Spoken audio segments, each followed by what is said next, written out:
Our difficulties are largely due to confused ideas and ignorance of our true interests. The great task is to discover the laws of nature to which we are to adjust ourselves. Clear thinking and moral insight are therefore of incalculable value. All processes, even those of thought, rest on solid foundations. The keener the sensibilities, the more acute the judgment. The more delicate the taste, the more refined the moral feelings. The more subtle the intelligence, the loftier the aspiration. The purer and more intense are the gratifications which existence yields. Hence it is that the study of the best that has been thought in the world gives supreme pleasure. The powers, uses, and possibilities of the mind under the new interpretations are incomparably more wonderful than the most extravagant accomplishment or even dreams of material progress. Thought is energy. Active thought is active energy.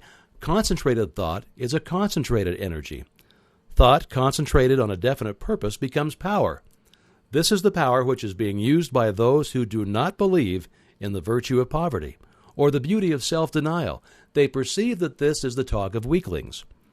The ability to receive and manifest this power depends upon the ability to recognize the infinite energy ever dwelling in man, constantly creating and recreating his body and mind, and ready at any moment to manifest through him in any needful manner.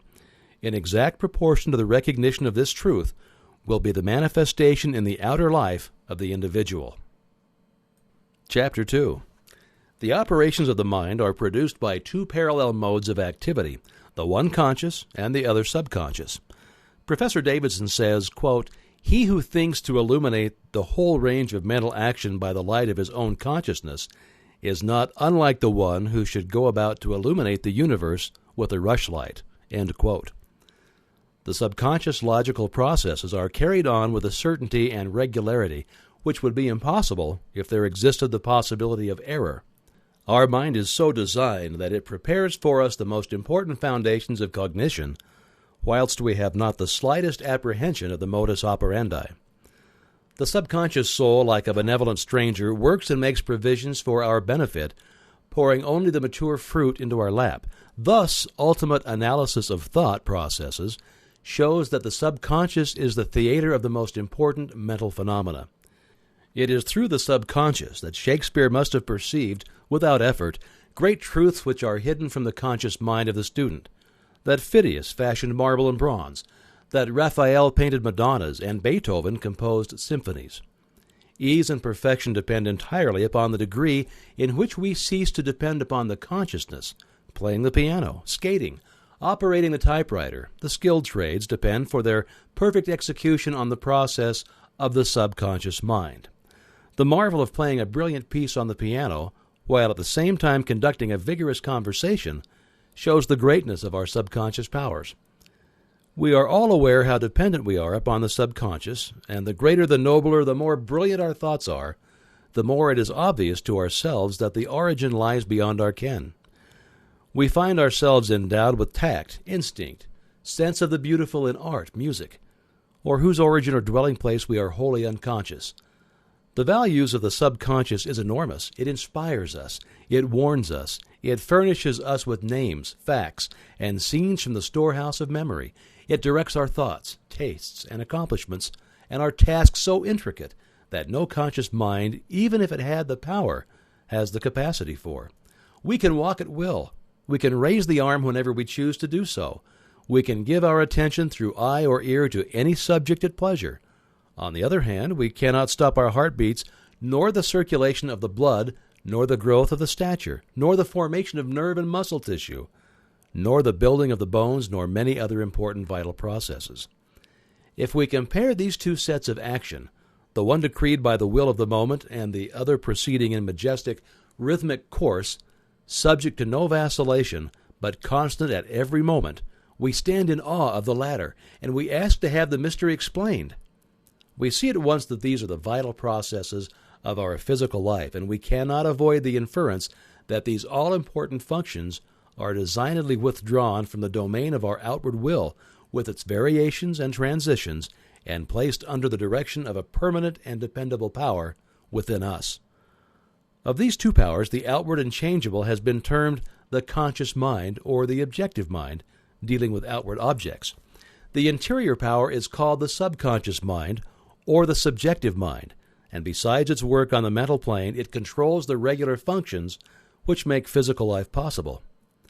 It is necessary to have a clear understanding of their respective functions on the mental plane, as well as of certain other basic principles. Perceiving and operating through the 5 physical senses, the conscious mind deals with the impressions and objects of the outward life. It has the faculty of discrimination, carrying with it the responsibility of choice. It has the power of reasoning, whether inductive, deductive, analytical, or syllogistic, and this power may be developed to a high degree. It is the seat of the will with all the energies that flow therefrom. Not only can it impress other minds, but it can direct the subconscious mind. In this way, the conscious mind becomes the responsible ruler and guardian of the subconscious mind. It is this high function which can completely reverse conditions in your life. It is often true that conditions of fear, worry, poverty, disease, inharmony, and evils of all kinds dominate us by reason of false suggestions accepted by the unguarded subconscious mind.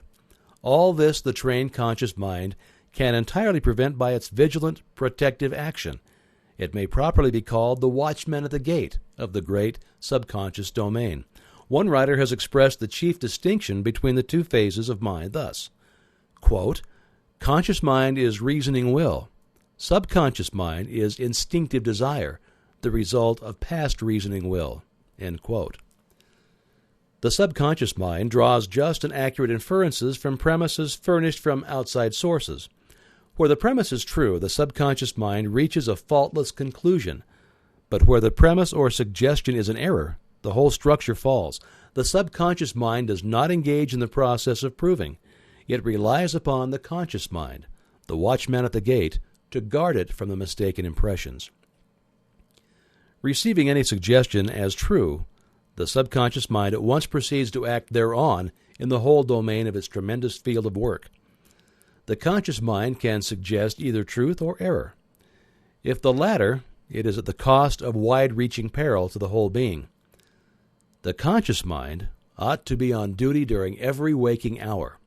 When the watchman is off guard, or when its calm judgment is suspended under a variety of circumstances, then the subconscious mind is unguarded and left open to suggestion from all sources. During the wild excitement of panic, or during the height of anger, or the impulses of the irresponsible mob, or at any other time of unrestrained passion, the conditions are most dangerous. The subconscious mind is then open to the suggestion of fear, hatred, selfishness, greed, self-deprecation, and other negative forces derived from surrounding persons or circumstances. The result is usually unwholesome in the extreme, with effects that may endure to distress it for a long time. Hence the great importance of guarding the subconscious mind from false impressions. The subconscious mind perceives by intuition. Hence its processes are rapid. It does not wait for the slow methods of conscious reasoning. In fact, it cannot employ them. The subconscious mind never sleeps, never rests, any more than does your heart or your blood. It has been found that by plainly stating to the subconscious mind certain specific things to be accomplished, forces are set in operation that lead to the result desired. Here, then, is a source of power which places us in touch with omnipotence. Herein is a deep principle which is well worth our most earnest study. The operation of this law is very interesting. Those who put it into operation find that when they go out to meet the person with whom they anticipate a difficult interview, something has been there before them and dissolved the supposed differences. Everything is changed. All is harmonious. They find that when some difficult business problem presents itself, they can afford to make delay, and something suggests the proper solution. Everything is properly arranged. In fact, those who have learned to trust the subconscious find that they have infinite resources at their command. The subconscious mind is the seat of our principles and our aspirations. It is the fount of our artistic and altruistic ideals. These instincts can only be overthrown by an elaborate and gradual process of undermining the innate principles. The subconscious mind cannot argue controversially. Hence, if it has accepted wrong suggestions, the sure method of overcoming them is by the use of a strong countersuggestion, frequently repeated, which the mind must accept, thus eventually forming new and healthy habits of thought and life. For the subconscious mind is the seat of habit. That which we do over and over becomes mechanical. It is no longer an act of judgment, but has worn its deep grooves into the subconscious mind. This is favorable for us if the habit be wholesome and right. If it be harmful and wrong, the remedy is to recognize the omnipotence of the subconscious mind and suggest present actual freedom. The subconscious, being creative and one with our divine source, will at once create the freedom suggested. To sum up, the normal functions of the subconscious on the physical side have to do with the regular and vital processes, with the preservation of life and the restoration of health, with the care of offspring, which includes an instinctive desire to preserve all life and improve the conditions generally. On the mental side, it's the storehouse of memory. It harbors the wonderful thought messengers who work unhampered by time or space. It is the fountain of the practical initiative and constructive forces of life. It is the seat of habit. On the spiritual side, it is the source of ideals of aspiration, of the imagination, and is the channel through which we recognize our divine source, and in proportion as we recognize this divinity, do we come into an understanding of the source of power. Someone may ask, how can the subconscious change conditions? The reply is, because the subconscious is a part of the universal mind, and a part must be the same in kind and quality as the whole. The only difference is one of degree. The whole, as we know, is creative. In fact, it is the only creator there is. Consequently, we find that mind is creative, and as thought is the only activity which the mind possesses, thought must necessarily be creative also. But we shall find that there is a vast difference between simply thinking and directing our thoughts consciously, systematically, and constructively. When we do this, we place our mind in harmony with the universal mind. We come in tune with the infinite. We set in operation the mightiest force in existence, the creative power of the universal mind.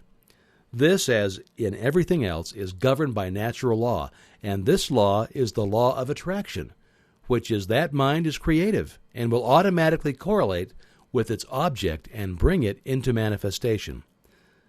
Now, last time I gave you an exercise for the purpose of securing control of the physical body. If you've accomplished this, you are ready to advance. This time, you'll begin to control your thought. Always take the same room, the same chair, and the same position, if possible. In some cases, it is not convenient to take the same room. In this case, simply make the best use of such conditions as may be available.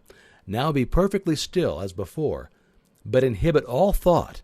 This will give you control over all thoughts of care, worry, and fear, and will enable you to entertain only the kind of thoughts that you desire.